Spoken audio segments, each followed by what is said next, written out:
Good morning, fathers of daughters. This is FRB Martin, and welcome to another live stream. Yes, sir. Yes, sir. Welcome to Girl Dad YouTube channel. Yeah, I'm back for another day. All right, fathers, I hope you're doing well. It is Monday, and we have another live stream. Getting ready to get busy. And fathers, what we are going to be discussing today. I'd like to welcome all fathers, regardless of your ethnic group, background, and or culture. Mi amigos, bienvenido aquí hoy. Gracias. Okay, fathers, what we are going to be discussing today is fathers. Now, the reason we're going to be talking about fatherlessness today, fathers, is because we have a fatherless epidemic in the United States of America. We do. And if you look at my live streams, if you look at my videos, I've discussed in detail solutions, and I've also covered data and statistics when it comes to the fatherless epidemic within the United States. So fathers, I'm reaching out to you. Birth to 18 years of age, it is critical. It is critical that we become and stay within our daughters' lives, because 18 years is not a very long time that we have them in our custody. 18 years is not a very long time that we get to provide protection and safety for them, fathers. So when we talk about the fatherless epidemic in the United States, it's regardless of your ethnic group, your background, or your culture. It's not a black thing. It's not a white thing. It's not a brown thing. It's not a yellow thing, and it's not a red thing. It's a father thing. So fathers, we have to be on point when we're raising our baby girls. We have to use our resources when it comes to raising our baby girls. And more than anything else, fathers, the protection and safety that we provide for our daughters, we have to be able to adjust. We have to be able to know what is going on in our baby girls' lives, because if they don't, they will disconnect themselves from us, and the father-daughter relationship will suffer. I am a girl dad. I am the proud father of 4 adult daughters, 36, 30, 26, and 24. Yes, all my baby girls are grown women, living their best lives, doing their best thing, and having, them sisters, I'm proud of them. Proud of all my girls. They're amazing women. They've turned out well by the grace of God. I am forever grateful for the blessings that God has bestowed upon me, my life. So, fathers, this, for me, Grow That YouTube channel is about educational, informational research. For me, this is my way of giving back to all fathers. My goal with Grow That YouTube channel is to have all fathers have long-term sustainable relationships with their baby girls. Let me repeat that. My goal with Grow That YouTube channel is to have all fathers have long-term sustainable relationships with their daughters. And that begins at birth, fathers. Whether we are married, divorced, or have never been married to the mothers of our children, it is our responsibility to ensure that our daughters are protected and safe. It is our responsibility to ensure that we provide that framework of what good men look like in our daughters' lives. We have to give our daughters hope, fathers. We have to show them by example what a good man is, because we are our daughter's first love. A lot of fathers don't get that. A lot of fathers don't understand that. But yes, we are our daughter's first, in our daughter's first love, because our daughters are going to look up to us for guidance, for protection and safety, and for everything in between, fathers. This journey, birth to 18, it's an amazing journey, fathers and daughters. I want to keep you encouraged, fathers of daughters. I want to give you hope. But more than anything else, we have to be consistent. And if we're consistent, the trials and tribulations that are going to be coming our way, birth to 18, won't be as difficult to maneuver and to address head on. Okay, fathers? So I have some great videos that I want to share with you today. I think I have about 6 videos that I want to share with you today. We're going to talk about fatherlessness. We're going to look at fatherlessness and what it looks like. We're going to hear from children about fatherlessness. Fathers, when our baby girls don't have us in their lives, they can end up a lot of different ways. Okay? We are 100% responsible for how they end up. Without our guidance, our daughters can be influenced to do wrong. Our daughters can end up in situations and in a crisis to which they can't get themselves out of. So I know what I'm talking about here, fathers. Worked in the criminal justice system for 20 years. Worked in K-12 education for 10 years.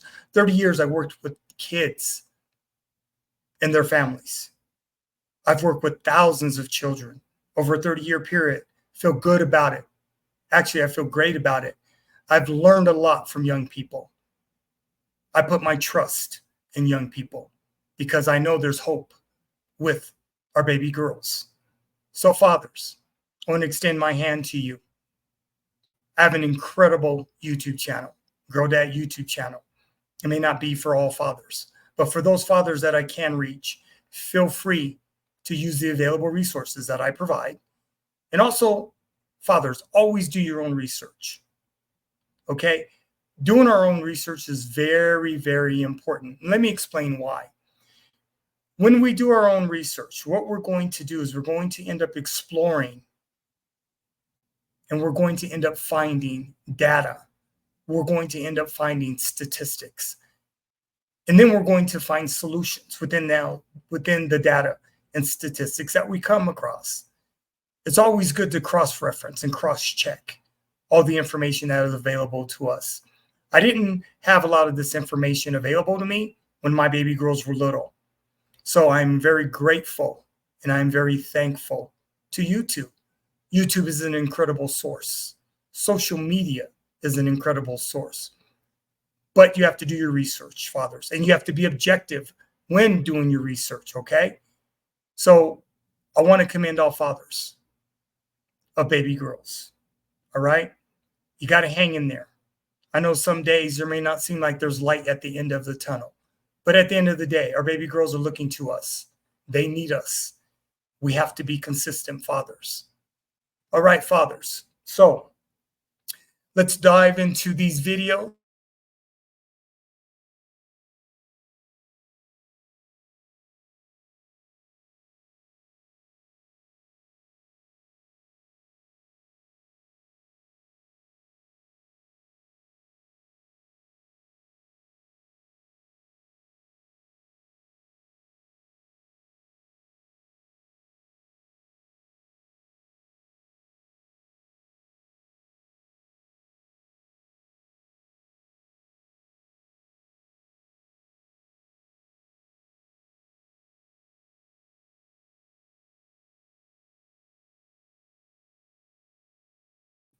Okay, I'm back. I was having some internet issues. Let me see. Give me a second, fathers. Technology. Let me see what's going on.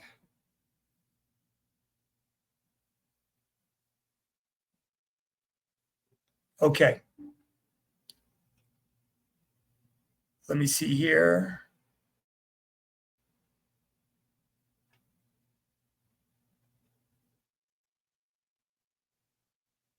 Okay, everything appears to be well.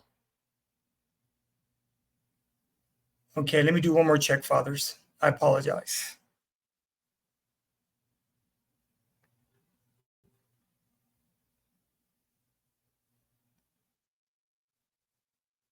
Okay, let me see.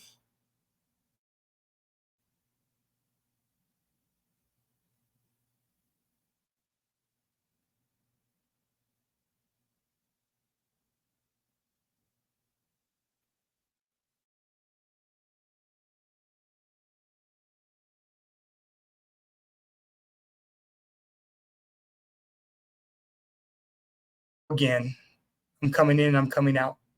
Let me do one more check, fathers. I apologize.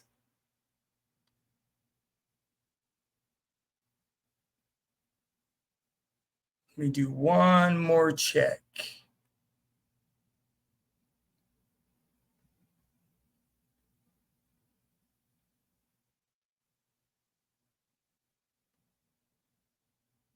Let's see.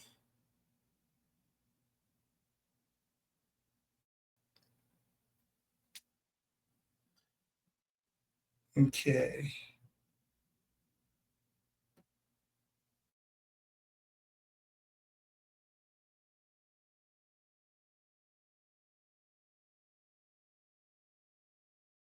I'm going in and out. Okay. Okay, fathers, we're going to move forward. This may be a challenging live stream today, but that's okay. I'm going to make adjustments. It appears that I'm going in and out with my internet, not sure what's going on. So I'm going to move forward and let's see what happens with the videos that I'm going to be sharing with you, fathers. Okay, let's get it started.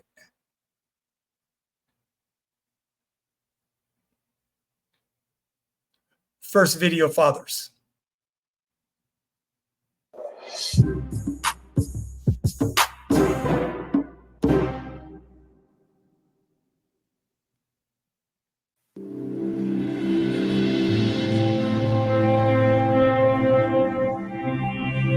Nearly 40% of all children in the United States are born out of wedlock. Nearly 35% of Caucasian children are born out of wedlock. More than half of all Hispanic children in the U.S. are born out of wedlock. More than 70% of all African American children are born out of wedlock.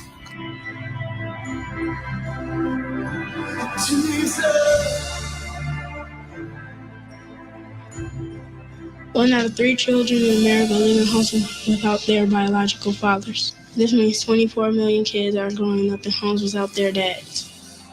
Children who grew up in fatherless homes are 5 times as likely to be poor. Fatherless boys and girls are 2 times as likely to drop out of high school, 2 times as likely to end up in jail, and 4 times as likely to have emotional and behavioral problems. 71% of pregnant teenagers grow up without a father. 71% of all high school dropouts come from fatherless homes. 70% of juveniles in state reform institutions grew up in single-parent homes or without parents. Children who grew up in fatherless homes are twice as likely to abuse alcohol or illegal drugs. 63% of youth suicides are from fatherless homes. For all your sons and daughters who are walking in the darkness, you are calling us to lead them back to you. Will you make a difference? Will you make a difference? Will you make a difference? So that I can live a better life. Will you make a difference? Will you make a difference? So I don't become a parent before I'm ready. You can make a difference. So that I don't have to give myself away to feel loved. You can make a difference. So I don't have to get high to numb the pain. You can make a difference. You can make a difference. You can make a difference. So I don't look to gangs to be my family. You can make a difference. You can make a difference. So that I don't have to learn what it means to be a man from the streets. You can make a difference.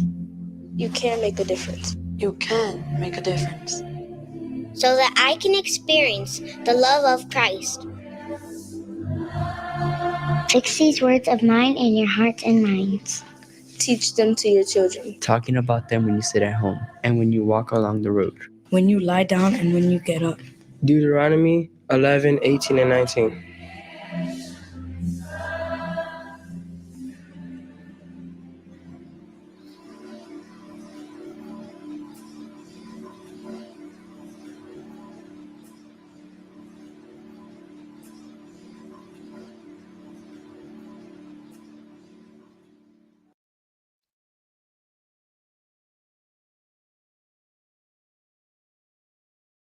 Okay, fathers.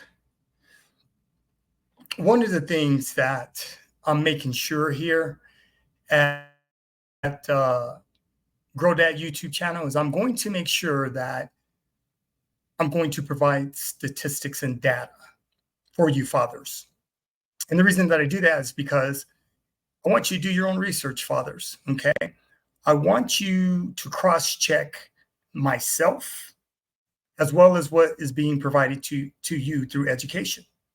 It's very important, fathers, that you cross-check because you need to be fully aware and have as much information as you possibly can before you can make an informed decision. A lot of times, fathers, we find ourselves making decisions when we don't have all the information. Okay, we're not always going to have all the information, but what we can do is we could research and we could position ourselves to have information. So I want to encourage you to do that. And I just want to make sure, fathers, that I'm doing my part, okay, in helping you. I want to be as efficient as I possibly can to streamline with you information that's going to help us become better fathers, okay? So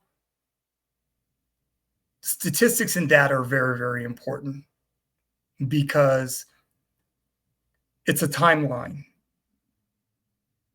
And you can go back 20 years, 30, 40, 50 years on the research, on the data, on the statistics. And I just believe that that's critical because it's going to help all fathers understand most of the times, okay? And by doing your own research, you're a better informed parent, I believe. Instead of listening to what people have to say, by doing your own research, you've done it yourself. So you should feel good and comfortable about your decision making.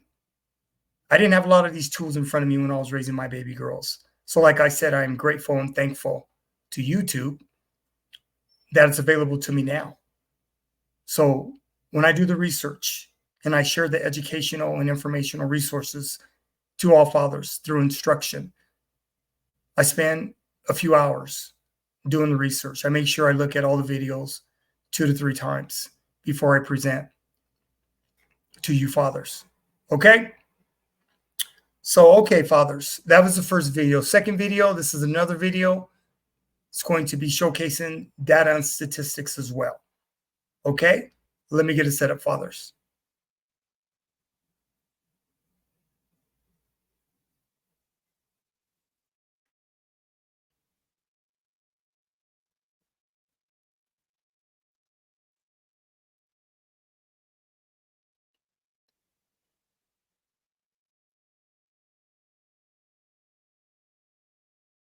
In this video, I will share with you the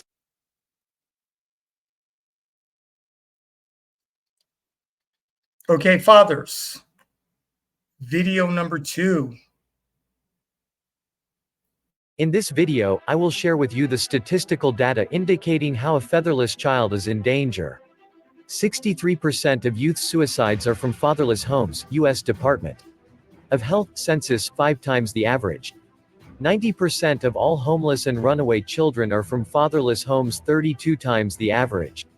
85% of all children who show behavior disorders come from fatherless homes, 20 times the average. Center for Disease Control, 80% of rapists with anger problems come from fatherless homes, minus 14 times the average. Justice and Behavior, Volume 14, p. 403-26, 71% of all high school dropouts come from fatherless homes, 9 times the average. National Principals Association Report, Father Factor in Education, fatherless children are twice as likely to drop out of school. Children with fathers who are involved are 40% less likely to repeat a grade in school. Children with fathers who are involved are 70% less likely to drop out of school. Children with fathers who are involved are more likely to get A's in school. Children with fathers who are involved are more likely to enjoy school and engage in extracurricular activities.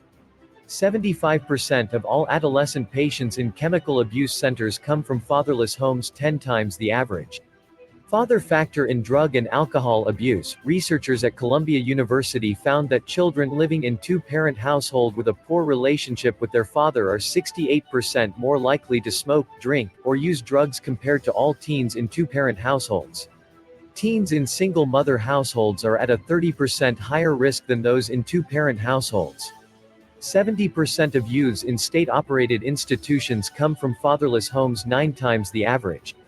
U.S. Department of Justice, September 1988, 85% of all youths in prison come from fatherless homes, 20 times the average. Fulton Co. Georgia, Texas Department of Correction, father factor in incarceration. Even after controlling for income, youths in father-absent households still had significantly higher odds of incarceration than those in mother-father families. Youths who never had a father in the household experienced the highest odds. A 2002 Department of Justice survey of 7,000 inmates revealed that 39% of jail inmates lived in mother-only households. Approximately 46% of jail inmates in 2002 had a previously incarcerated family member. 1/5 experienced a father in prison or jail. Father factor in crime. A study of 109 juvenile offenders indicated that family structure significantly predicts delinquency. Adolescents, particularly boys, in single-parent families were at higher risk of status, property and person delinquencies. Moreover, students attending schools with a high proportion of children of single parents are also at risk. A study of 13,986 women in prison showed that more than half grew up without their father. 42% grew up in a single-mother household and 16% lived with neither parent. Father factor in child abuse. Compared to living with both parents, living in a single-parent home doubles the risk that a child will suffer physical, emotional, or educational neglect.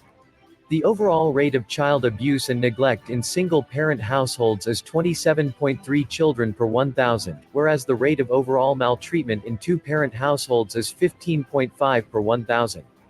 Daughters of single parents without a father involved are 53% more likely to marry as teenagers, 711% more likely to have children as teenagers, 164% more likely to have a premarital birth and 92% more likely to get divorced themselves. Adolescent girls raised in a two-parent home with involved fathers are significantly less likely to be sexually active than girls raised without involved fathers. 43% of U.S. children live without their father. U.S. Department of Census. 90% of homeless and runaway children are from fatherless homes. U.S. DHHS Bureau of the Census. 80% of rapists motivated with displaced anger come from fatherless homes. Criminal Justice and Behavior, Volume 14, pp. 403-26, 1978. 71% of pregnant teenagers lack a father. U.S. Department of Health and Human Services press release, Friday, March 26, 1999, 63% of youth suicides are from fatherless homes. U.S. DHHS Bureau of the Census. 85% of children who exhibit behavioral disorders come from fatherless homes. Center for Disease Control. 90% of adolescent repeat arsonists live with only their mother.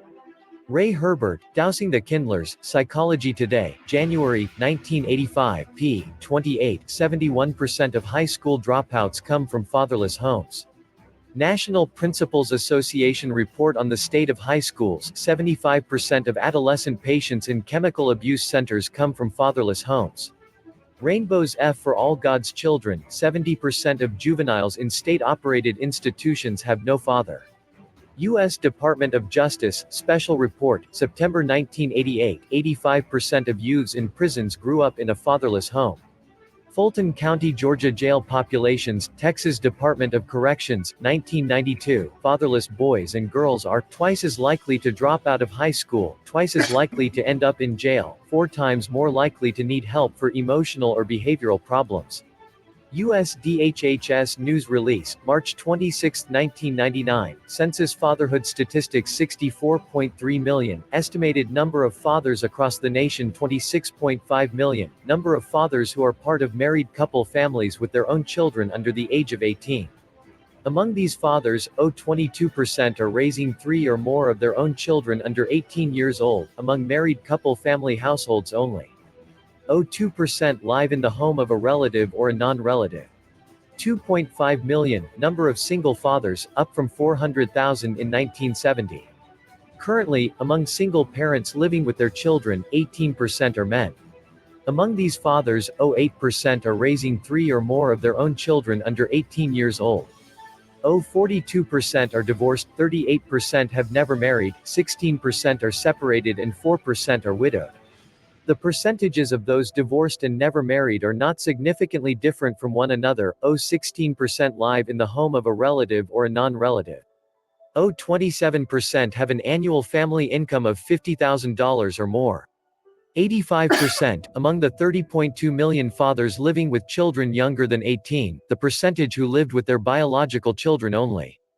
11% lived with stepchildren. 4% with adopted children. Less than 1% with foster children. Recent policies encourage the development of programs designed to improve the economic status of low-income non-resident fathers and the financial and emotional support provided to their children. This brief provides 10 key lessons from several important early responsible fatherhood initiatives that were developed and implemented during the 1990s and early 2000s. Formal evaluations of these earlier fatherhood efforts have been completed, making this an opportune time to step back and assess what has been learned and how to build on the early program's successes and challenges. While the following statistics are formidable, the responsible fatherhood research literature generally supports the claim that a loving and nurturing father improves outcomes for children, families, and communities. Children with involved, loving fathers are significantly more likely to do well in school, have healthy self-esteem, exhibit empathy and pro-social behavior, and avoid high-risk behaviors such as drug use, truancy, and criminal activity compared to children who have uninvolved fathers. Studies on parent-child relationships and child well-being show that father love is an important factor in predicting the social, emotional, and cognitive development and functioning of children and young adults. 24 million children, 34%, live absent their biological father. Nearly 20 million children, 27%, live in single-parent homes. 43% of first marriages dissolve within 15 years, about 60% of divorcing couples have children, and approximately 1 million children each year experience the divorce of their parents. Fathers who live with their children are more likely to have a close, enduring relationship with their children than those who do not. Compared to children born within marriage, children born to cohabiting parents are 3 times as likely to experience father absence, and children born to unmarried, non-cohabiting parents are 4 times as likely to live in a father-absent home. About 40% of children in father-absent homes have not seen their father at all during the past year, 26% of absent fathers live in a different state than their children, and 50% of children living absent their father have never set foot in their father's home. Children who live absent their biological fathers are, on average, at least 2 to 3 times more likely to be poor, to use drugs, to experience educational, health, emotional and behavioral problems, to be victims of child abuse, and to engage in criminal behavior than their peers who live with their married, biological, or adoptive parents. From 1995 to 2000, the proportion of children living in single-parent homes slightly declined, while the proportion of children living with 2 married parents remained stable.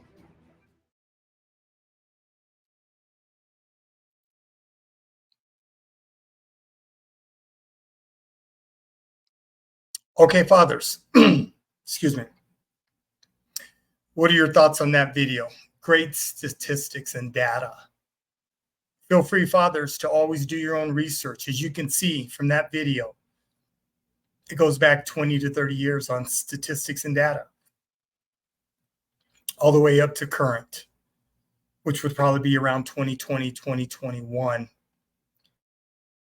The reason that we have to go with statistics and data is it gives us a starting point and a reference. And then it shows you the consistency of fatherlessness. This is not something new, fathers. This is not something new at all. Fatherlessness in the United States has been an issue. As long as I can remember, it's been an issue. So we have an opportunity here, Father. We have a real good opportunity here with our baby girls. And, we just have to make sure that we're putting our best foot forward, learning as much as we can, doing the best that we can. But the most important thing is it's the consistency of that. My book, Daddy's Girls, is available at Amazon.com. It's in the description if anyone is interested. The live streams and videos that I upload to YouTube are complimentary of my book and vice versa. Okay, fathers. This next video is a short 2.5-minute video. It's actually a trailer on a documentary on fatherlessness. So I'm going to share this with you. I didn't put the actual video in the description, but you have the trailer if you're interested to. The trailer can lead you to the actual documentary of the video on fatherlessness. Okay, so let me get this set up, fathers.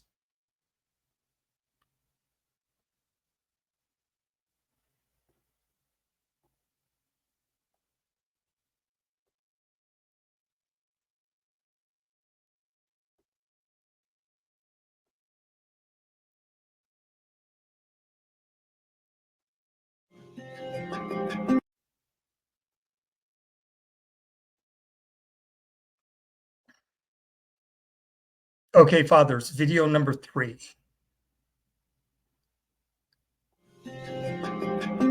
God has a great commandment, which is to love him with all your heart, mind, strength, and soul, and to love your neighbor. God also has the Great Commission, which is to go and make disciples of all nations, everybody, baptizing them in the name of the Father, Son, and Holy Spirit. But we also have something in James 1:27, which is what I call the Great Mandate. And that is God's heart for the broken. It's for the orphan and the widow. Fatherlessness is absolutely an epidemic. This has no respecter of race or, religion or socioeconomic bounds. It's a plague on this country like I've never seen before. The 21st century version of the widow is the single mom, and the orphan is that fatherless kid. The thing that the father imparts into the home is a sense of identity for the home. And I always think, well, why didn't I want to get involved in the street gangs? I knew them guys, I could have. That started as a young age with a father who was willing to throw the ball with me. But what if you don't have a father that's willing to throw the ball to you? Kids are at home by themselves and they don't feel that love. So what they do is they go outside the streets and find that. And the gangs, drugs, alcohol, violence, because they want to belong to something. What would it look like if the men's ministries of the churches in this country would be more intentional about identifying the fatherless in their ranks and filling in the gap by providing a positive, godly male figure that could put their arm around that boy and raise him up? Our mission is to erase the fatherless epidemic through mentorship. I want this to be a bookmark between chapter 7 and 8 in your life, where the rest of your life, looking back on this experience, you can say, this is when I became a man, because I chose to become a man and put away childish things. And I chose to pursue God with all of my heart and to be his student and to be a disciple. You're learning to cling to the Lord. It's the number one ingredient of being a man. It's learning to rely upon him for strength. He is your strength.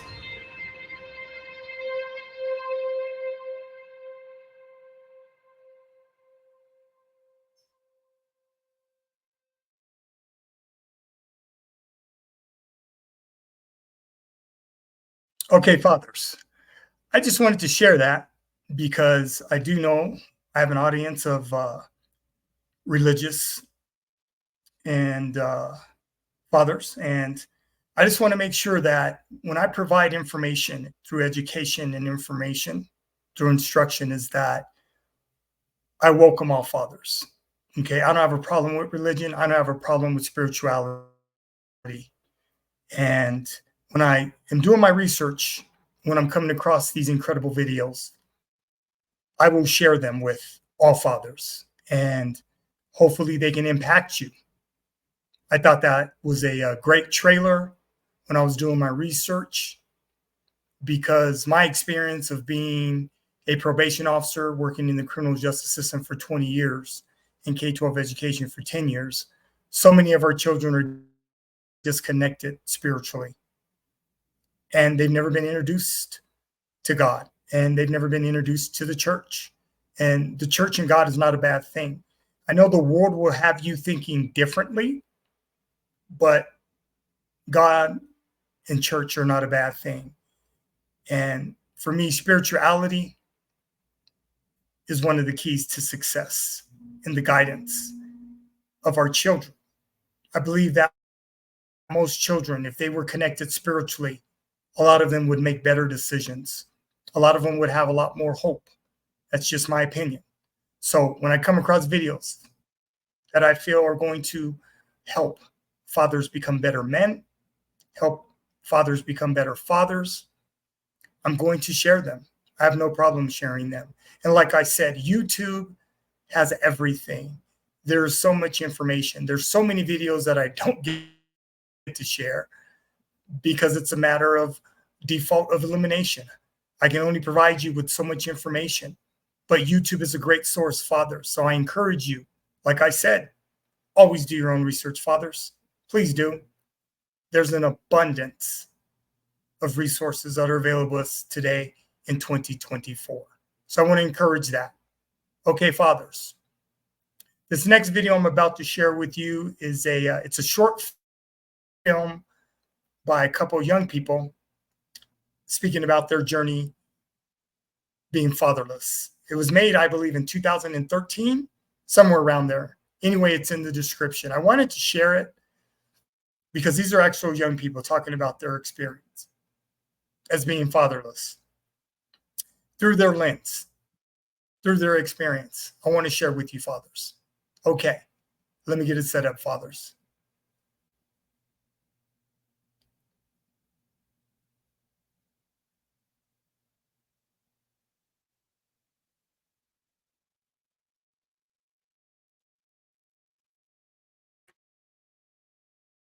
Father.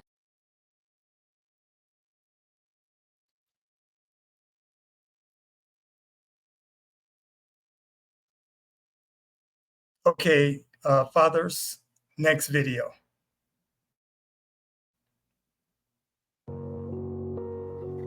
I don't have a daddy, I only have a mommy, but it's okay.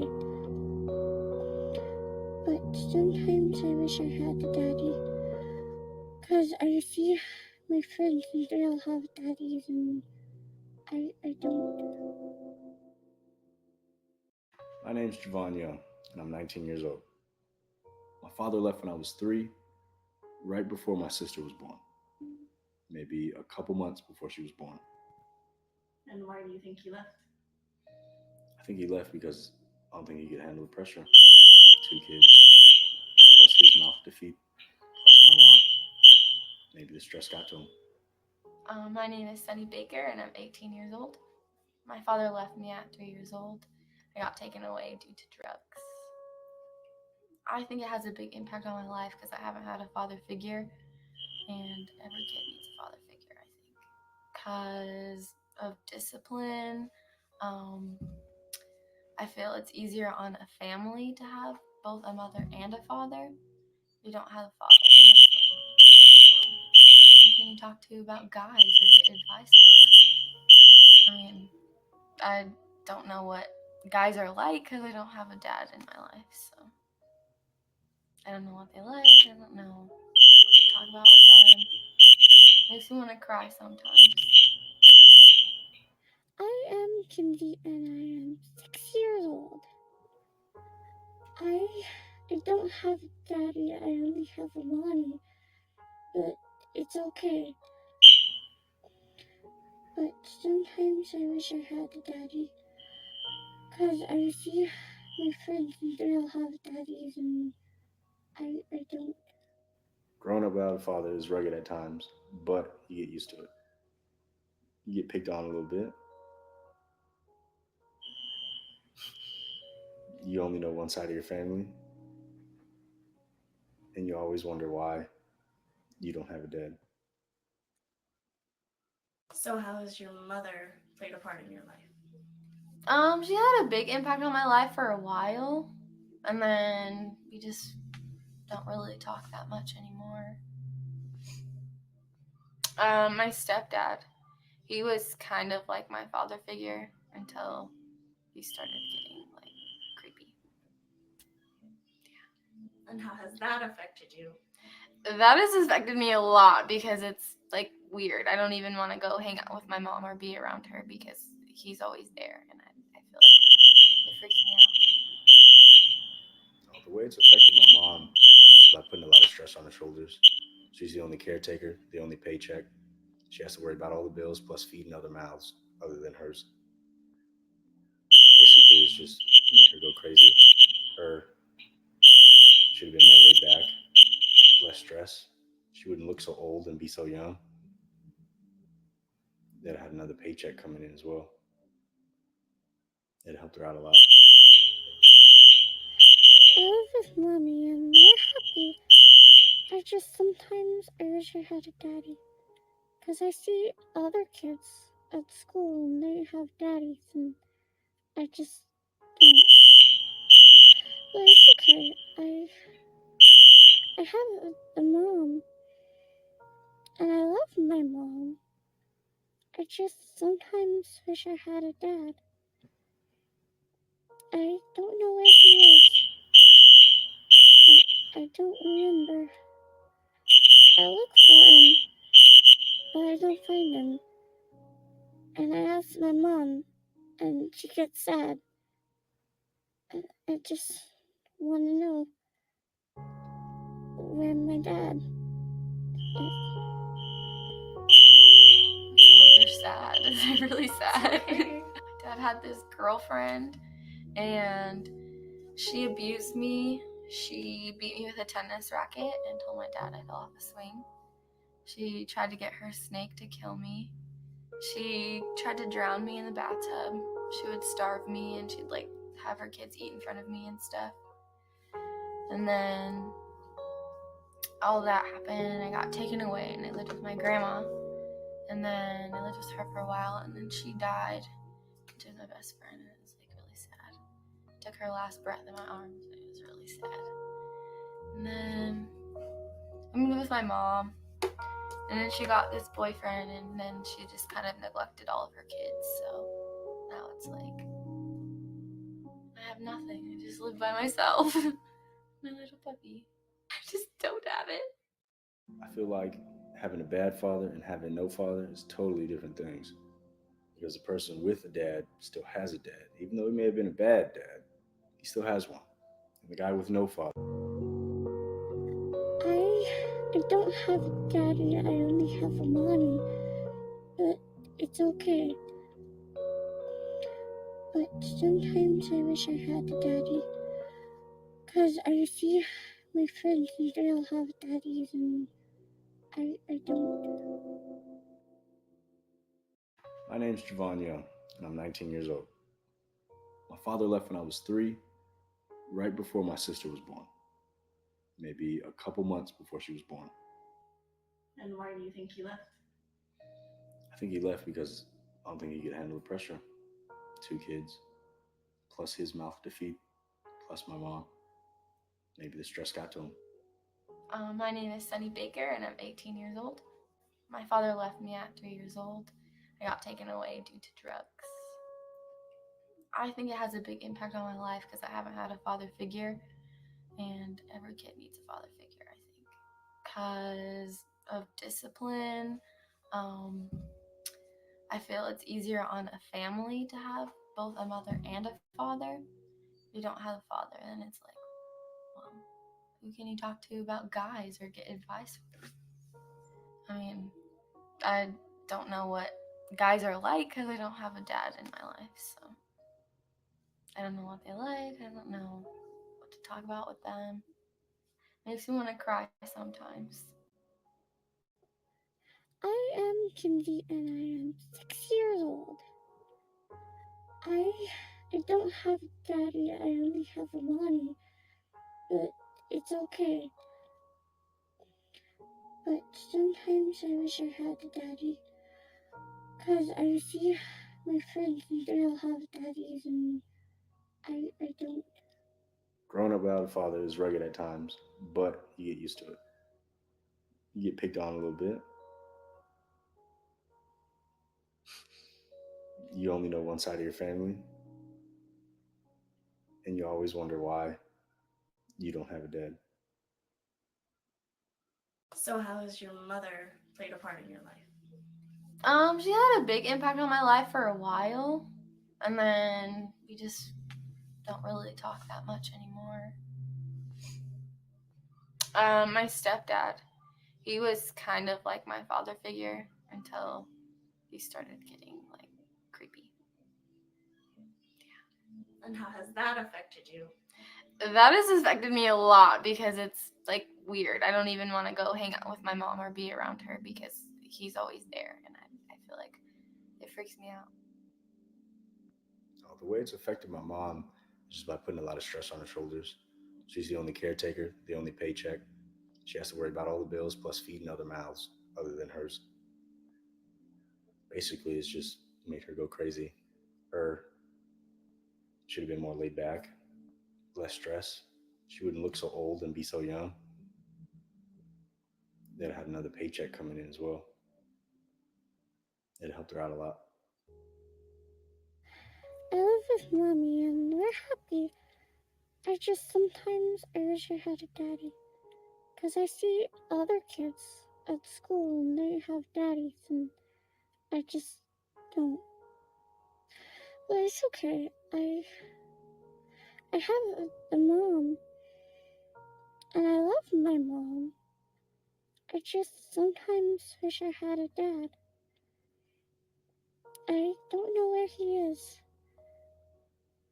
I don't remember. I look for him, but I don't find him. And I ask my mom, and she gets sad. I just want to know where my dad is.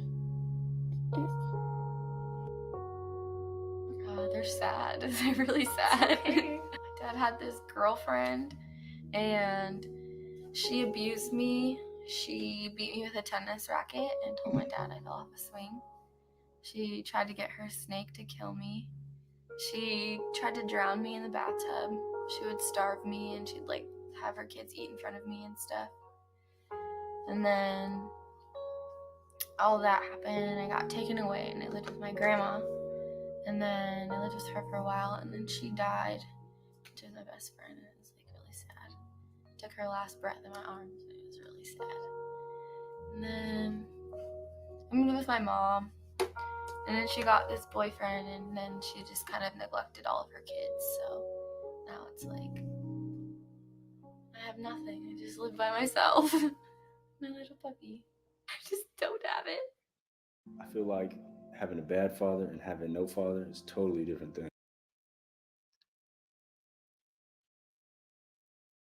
Okay, fathers. I just want to share that. That was a short documentary by two different families, a young woman, as you can see, and a young man, 2013, almost a little over 10 years ago. But I came across it and found it quite interesting, their story, in explaining the father-daughter relationship as well as the father-son relationship, which is just as important. So, like I said, fathers, I'm all about sharing resources, information through instruction so we can make better informed decisions. As you can see, without having fathers in your life, our kids can end up a whole lot of different ways. Our baby girls can go in a whole different direction, fathers. I want to make that perfectly clear. We are 100% responsible for how our daughters end up. We are. A lot of fathers don't want to take accountability for that. But if you have not been in your child's life, your daughter's life, birth to 18 years old, you bear the responsibility of that for how they end up. We don't get to pass the buck on this, fathers. And we sure don't get to blame their mothers. We got to own it. Okay. Fathers, I have two more videos that I'm going to share with you about two. They're younger women now. They're over 18. And these two videos that I'm going to share with you is going to show you two different women that ended up becoming prostitutes at early ages because of their father issues, their fatherlessness issues. And I've already made a couple videos. I've made two videos called Keeping Our Daughters Off the Pole, parts 1 and 2. I have them on my YouTube channel. Also, they're in a playlist on my YouTube channel. Feel free to watch them. It explains in detail why fathers are 100% responsible for our baby girls if they end up on the pole or if they end up in a situation of prostitution. That's on us, fathers, not their mothers. 100% on us. So feel free to look at those videos. Okay? So these next 2 videos, I will be presenting to fathers of daughters back to back. And then we will wrap up this live stream. I appreciate you fathers for attending and being present and being available. Thank you for your time and thank you for your effort, fathers. So let me get these videos back to back set up.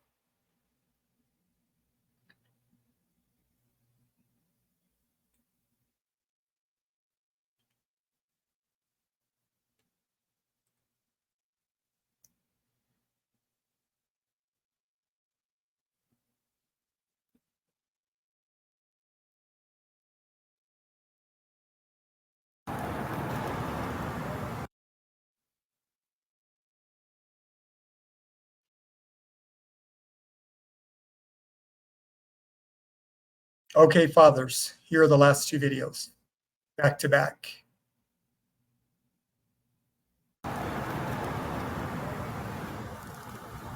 All right, Amber. Hi. Amber, where are you from?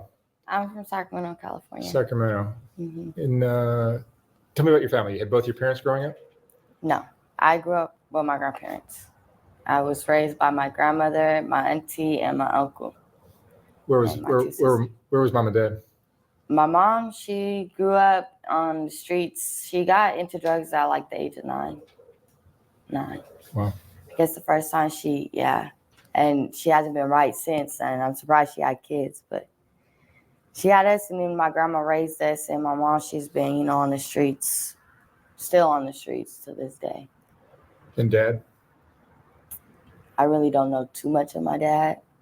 I mean, I know of his family, but him himself, I don't know too much. I just know he was a drug addict like my mom. Oh, really? Grew up on the streets. Yeah. So you left home it was your grandparents you were staying with? And you left them at what point? It was like 13 when I started running in and out of homes. Started living with my grandma when I was like 4, maybe. I think that's what my sister told me. And you started at what age working the streets? 13. 13. Mm-hmm. So what kind of money will you make in a night doing this, or in a day? A whole day and night, at least $1,200. Wow. That's just walking. Yeah. But I mean, I don't enjoy it, but I just, fell into it. Yeah, you was 13, walking through the mall, being fast, met a guy. He took my virginity and told me, look, you're going to get on this corner and you're going to bust this date. And you're going to tell him this. And I don't know. I didn't like the fact that what I had to do for it. But I don't know. As I grew older and prone to like every day waking up, I have to do this. I have to make this money. I have to get this guy. It just got stuck into my program. Like, I have to do it. So was he functioning as a pimp for you? Yeah. And did you, basically, how much of the money did you give him?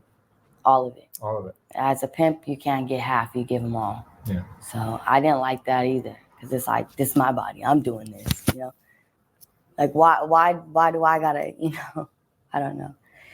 But I was young and I was being fast and I didn't know what I was getting myself into. And then when I got into it, then I just got stuck. Have you been arrested for this? Plenty of times. One time? Plenty of times. I'm sorry?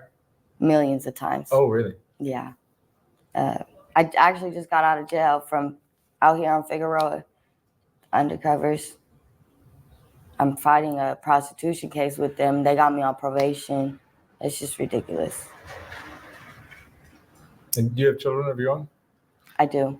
I have a 6-year-old. 6-year-old? And who's raising him? Or her? It's a her. Her, sorry. No, you're fine. I don't know how I assume that. My grandma is raising her. Kind of lost her, but I'm trying to get her back. And it's kind of hard talking about that. Like, okay. I don't want to start crying. But, you know, she's everything to me. So I'm trying my best to get her back. But I know, like, me being in this life, it's just not going to be as easy as a person working a job and, you know, doing what they have to do to get their kid, you know. Me, I'm just working on the streets, praying that she's going to come to me. That's not going to work like that. I had a choice to go homeless or to provide for my family. And I chose to provide for my family. And sometimes you got to make sacrifices in this world. As human beings, we got to sacrifice ourselves or something so we can survive. So have you had some bad experiences with guys you picked up? I'm not going to lie, and it's crazy you asked me. 2 nights ago, I was standing on 80th and Figueroa, and I got in a car with a guy, Mexican. He was cool. He didn't do nothing to me. We parked. Some random kid from out here got in this car and took my money. He forced me to do stuff that I didn't want to do. Man, he started calling me dirty, like I was a dirty prostitute. He started trying to make me feel bad and lower of a woman than what I was. And it's already bad enough that being in this life and doing what I'm doing, you don't feel as much of a woman. You got to make yourself. You got to put in your head like I'm still beautiful. I'm still a woman.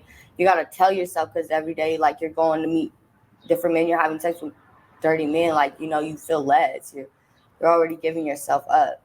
So it's like when he came in there and did that and just like took my whole dignity from me, and it literally happened 2 nights ago. So I don't know why I'm still back out here, and yet I'm still back out here. Do you get depressed sometimes with this life? I do, a lot. I find myself sitting in my hotel rooms crying to myself because my baby. Because I call her and she's like, "Mommy, just come home," and I can't. I'm stuck, you know, and like, you know, it's not like I want to. It's like literally I'm like controlled, you know, so I'm like in this, like, I don't know. I feel like it's the game controlling me to keep doing it. I don't feel like it's me or nobody else but the game and the money. You know, I want to get out, but I'm 21. I feel like it's too late. Did you finish high school? No. I was pregnant at 14. So, and I was hoeing at 13. So I was like ditching school just to go home. I would lie to my grandparents. Okay, I'm going to school. No, I'm find myself on a track somewhere, making some money. Yeah. Do you know who the father of your child is? The father of my child, he's not around, but yeah, I do know. You do?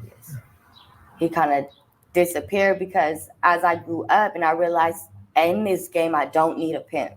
You know, you don't need a pimp. They will lie to you and say, but that's because they want your money to take them to their family. You know, and I grew up realizing that. Now my baby daddy was like, okay, well, you don't want to pay me. You want to act funny and keep your own money. So bye, you know. But I have a daughter now. So I don't feel like, you know, and I'm just like one of those females, I'm not going to pay nobody no more. I've been controlled. I've been under guys, you know, like I can't. So my baby daddy was just like, fuck you, fuck the baby. Okay, so fuck you too, bye, you know. Do you, you're currently working without a pimp? Right now, honestly, I have a boyfriend and I give him half my cut, but he's not like a pimp. So he doesn't take my full cut. He don't control me when I go out there. He don't, you know, I do have a boyfriend. I'm not gonna lie. I have a boyfriend, but I don't have a pimp. When you were a young girl, did you have like dreams of a different life than this?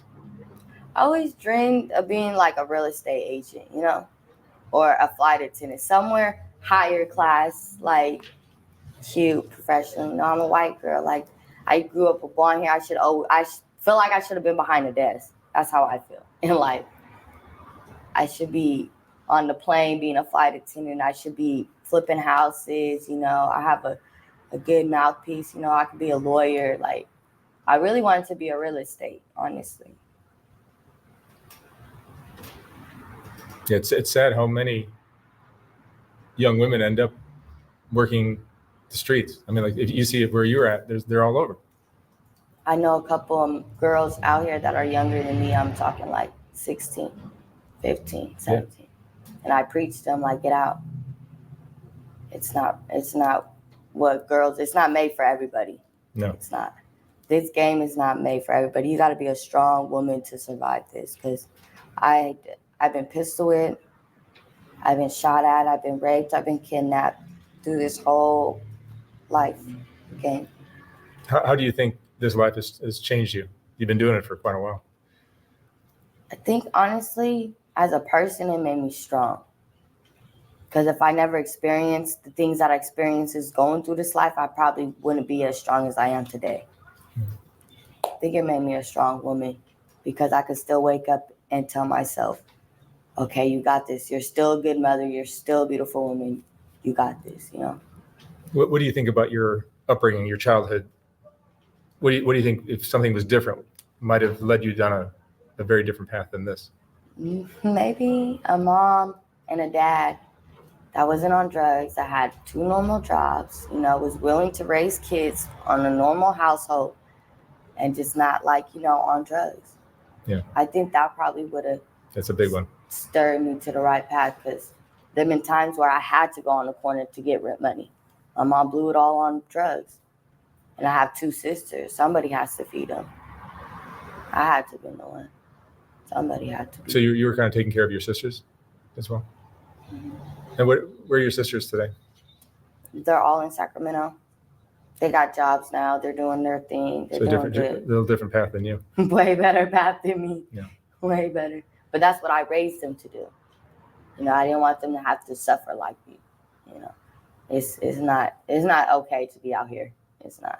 Yeah. It's scary. Any woman, any working female would tell you it's scary to be outside. Jumping in different cars, not knowing when you're coming home, you know? Yeah. It's scary. And they're using drugs at all? I do ecstasy.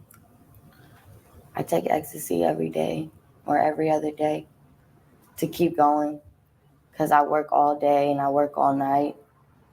So I need something to keep me up, active. Otherwise, I just be like, I can't work, I'm tired. And then I don't have no money.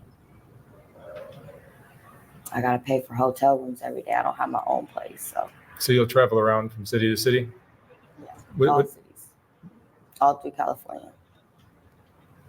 From Sacramento, all the way from here to LA, to Bakersfield, to Oxnard, everywhere. Pretty much. All right. Well, Amber, thank you so much for talking to me.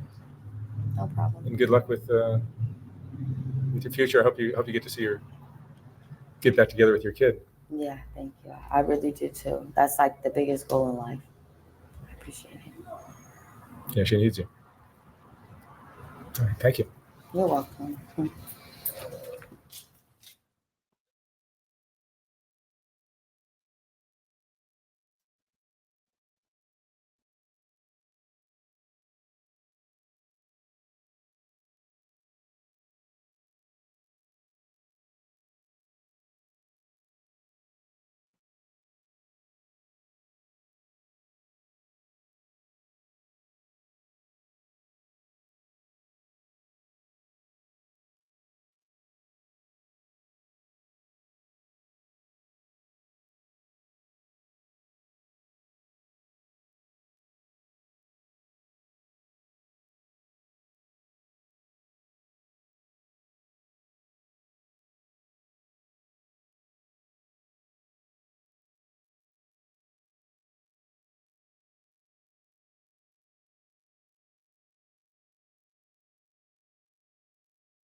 All right, Candy.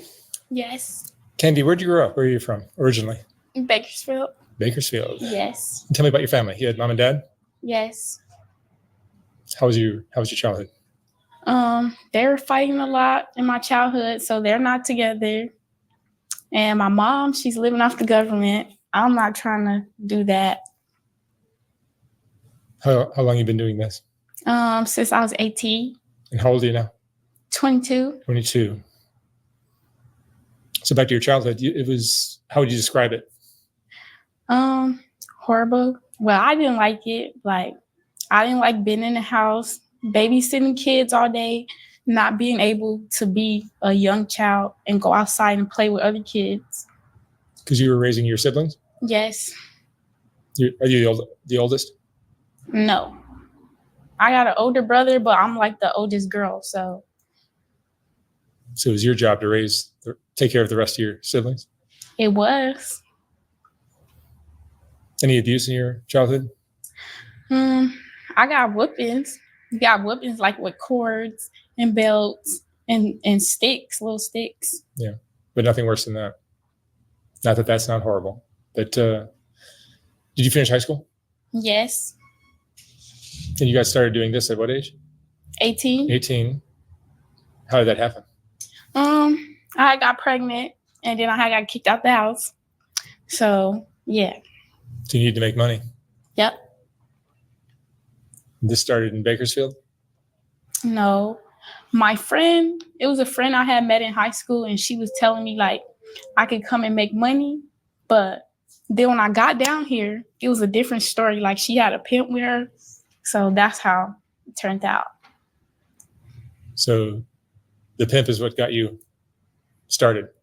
No, my friend in high school, she lied to me. She said it was just going to be me and her making some money. And then she had a dude, which was her baby daddy pimp. So, yeah.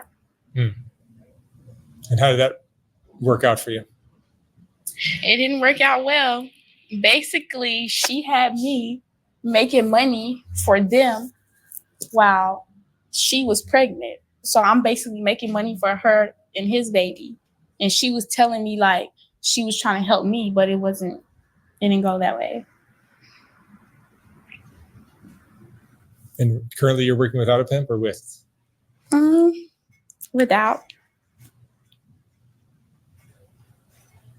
Drugs are part of your life or no? No. I tried some, but no. But do you get drunk or did you drink or smoke pot just to work? Smoke weed, but I don't need it to work, but I'd rather smoke weed because it calms me down. Yeah. And tell me about how this work affects you emotionally. Well, I'm cool with it. Like, I'll be outside and in the morning time, I'll just be chilling, looking cute, making money. Don't nobody really bother me like that because I stay to myself. Tell me about the guys who pick you up. The guys that pick me up, some of them be cool, some of them be mean, some of them aggressive. Some of them like to take their money back, so that's why I hide my money now. Do you carry any kind of weapon or anything to defend yourself? I carry my pepper spray. Sometimes I have a knife, but right now I just carry my pepper spray. You've had to use it? Not yet.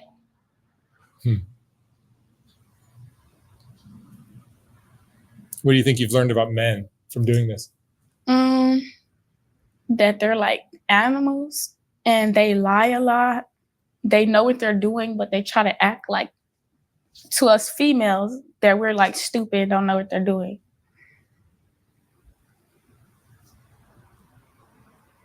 You been in love before? No. No? With that attitude, you might not ever fall in love. I don't want no boyfriend. I don't want no husband. I don't want to be married. I just want to love myself, and that's it. Make some money. So are you taking care of your daughter? Nope. She's at home with my mom. They living off the government. And I'm trying to make a way. Me and my baby's not about to do that. You're trying to support You and your daughter. Mm-hmm. What makes you happy now? Just making money and saving up. You're saving money. Yes. That sounds like. It's a dangerous lifestyle, isn't it? I hear that from a lot of the girls. Yes, but it depends on your mindset and how you're moving. What do you do to protect yourself? To protect myself? I mean, like, so have you had all the terrible things I've heard from other girls happen to you? I had a dude make me suck his D without a condom before, but that's about it. I feel like I don't really get bad karma because I'm a good girl, so I don't know. What was the best example of a loving relationship you saw as a young girl between a man and a woman? Nothing. Nothing. Are you lonely? Yes. It's going to be hard to meet a guy, I would think, when you're doing this kind of work. Well, I have my own group of men to choose from if I'm like lonely. Does doing this work build up your self-esteem or knock it down, or? To me, it made me more confident. Like, I don't care what nobody thinks of me because I know myself and I know what I can do.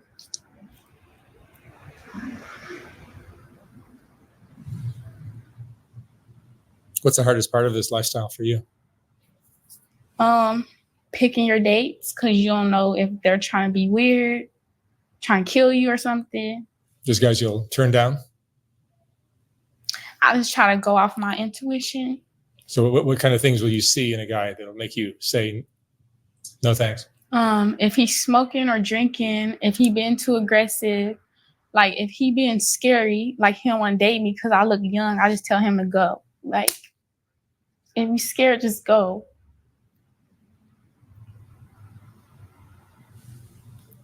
Do you have any regrets in your life? Yep. About my money, I should have been saving it up or doing something else with it instead of it just letting it go freely. Do you have friends? No, I stay to myself. Less problems. Mm-hmm. What advice would you give to a young girl who's thinking of doing this kind of work? I would tell them, stay home until you like 20. Because it's a lot I had to learn and I'm still learning. I still don't know everything. It's a crazy job. I mean, it's such an unusual skill set you need. You have to adapt to every different guy that you'll meet throughout the night. Yep. But mines, I like to keep them coming back so I don't have to deal with all the other stuff. Yeah, regulars are nice, right? Yes. Do you get asked to do things like have sex without a condom? You mentioned that earlier. I don't know. I don't do that. I don't play none of that. You get asked? Yeah. But I don't do that. How much money will you make in a night? A night, if I'm really standing out there, I'll probably make over a band because 7 hours, already a band I got. That's good money. You think you're addicted to this fast money? Yes. It's going to be hard to go back to a regular job after this. I ain't trying to be a regular person, though. I'm trying to be rich. I'm trying to be up there. Is that your goal? Do you have other things you'd like to do in your life? No, I just want to save some money and get a house. I already got a car. I'm just trying to put myself in a position where I'm good for life. Do you see yourself doing this till you're 30, 35, something like that? No, probably till I'm like 25, 26. Because when I'm 26, if I'm still not where I want to be, then it's not working. I should be where I want to be by that time. And Candy, what would you say is the most important lesson you've learned in your life? In your 22 years? Don't be too nice. Don't be too sweet, or people will run over you. All right. Candy, thank you so much for sharing your story. Thank you. Be careful out there. Okay. Thanks.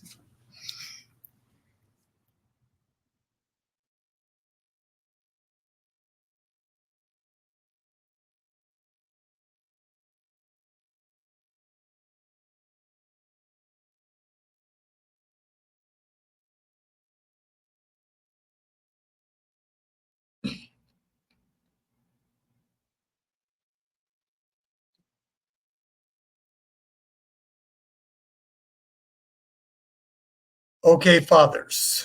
The children of fatherlessness. Fathers, if we don't provide protection and safety for our daughters, this is what can happen to them. The predators are waiting in the world for them. The predators are waiting to take advantage of them. The predators are waiting to exploit them. The predators are waiting to pimp them out. And the predators are waiting to murder them. It's that simple, fathers. Birth to 18 years of age. If we are not in our daughters' lives and they end up in a crisis or a situation, 100% on the fathers, not the mothers. Okay, fathers, appreciate you being here today, participating, and hopefully I've been able to provide something for you to help you understand our sense of urgency as fathers of daughters, girl dads. Struggle is real, dads. Fathers of daughters, the struggle is real. Okay. That's another live stream, fathers. And till next week, mi amigos, la próxima semana vez. I'm out. Peace, fathers.